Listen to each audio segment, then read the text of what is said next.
এখনো পর্যন্ত আগুনে দুজনের মৃত্যুর খবর পাওয়া যাচ্ছে। ভয়াবহ আগুন তিলজলায়। বিস্তারিত আমরা জানার চেষ্টা করব আমাদের প্রতিনিধির কাছ থেকে। অমিত, তিলজলায় বহুতলে আগুন, কি অবস্থা এখন?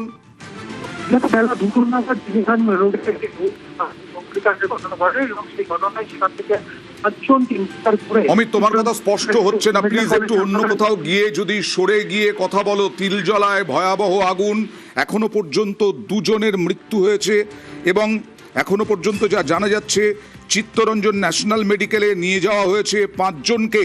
আরো একবার চেষ্টা করব অমিতের সঙ্গে কথা বলার। অমিত,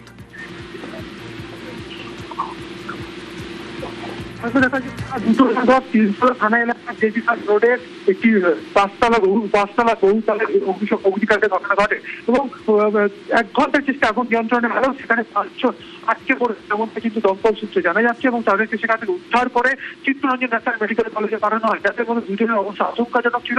পুলিশ সূত্র থেকে জানা যাচ্ছে বা প্ল্যাটফর্ম করা হচ্ছে যে 5 জন। অমিত, আসবো তোমার কাছে আসবো। ভয়াবহ আগুনে 2 জনের মৃত্যু, 5 জন আটকে গিয়েছিল, তার মানে দম বন্ধ হয়ে মৃত্যু হয়েছে, এরকমটাই ধারণা করা যায়।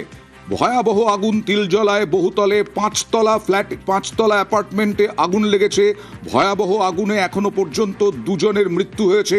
আরও বিস্তারিত জানার চেষ্টা করব, অমিতের সঙ্গে কথা বলার চেষ্টা করব। তিলজলায় বহুতলে ভয়াবহ আগুন, কথা বলবো অমিতের সঙ্গে। অমিত, বিস্তারিত জানার চেষ্টা করব, কিভাবে মৃত্যু হলো এই 2 জনের? এমন আগুন লাগলো যে 2 জনের মৃত্যু হলো। তবে আশঙ্কাজনক অবস্থাতে 5 জনকে হাসপাতালে নিয়ে যাওয়া হলে সেখানে 2 জনের মৃত্যু হয়েছে, এমনটা কিন্তু পুলিশের তরফে তদন্ত করা হচ্ছে। আজকে বেলা 2টো নাগাদ তিলজলা থানা এলাকার জেজিঘাট রোডের একটি বহুতলা অগ্নিকাণ্ডের ঘটনা ঘটে।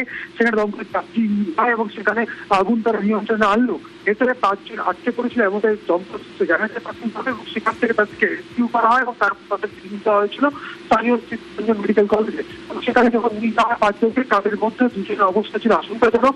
পুলিশ সূত্রে কনফার্ম করা হচ্ছে যে 2 জন আশঙ্কাজনক অবস্থায় যাদেরকে নিয়ে যাওয়া হয়েছিল তারা হাসপাতালে নিয়ে যাওয়ার পর তাদের সেখানে মৃত্যু হয়েছে। তবে কি কারণে অগ্নিসংযোগ বা কিভাবে আগুন লাগলো তা এই মুহূর্তে দমকলের তরফে পুরো বিষয়টা খতিয়ে দেখা হচ্ছে। কিন্তু প্রাথমিকভাবে মনে করা হচ্ছে কোনো ইলেকট্রিক্যাল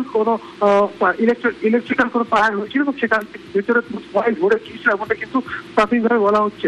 সেক্ষেত্রে যে 5 জনকে হাসপাতালে নিয়ে যাওয়া হয় তাদের অবস্থা আশঙ্কাজনক অবস্থায় তাদেরকে নিয়ে যাওয়া হয়েছিল। তাদের আগুন কিভাবে লাগলো, ইলেকট্রিক্যাল ফায়ার নাকি অন্য কোনো সূত্র থেকে সেখানে আগুন লাগলো, সেটা কিন্তু এখনো স্পষ্ট নয়। তবে 1 ঘন্টা চেষ্টা আগুন নিয়ন্ত্রণে আনায়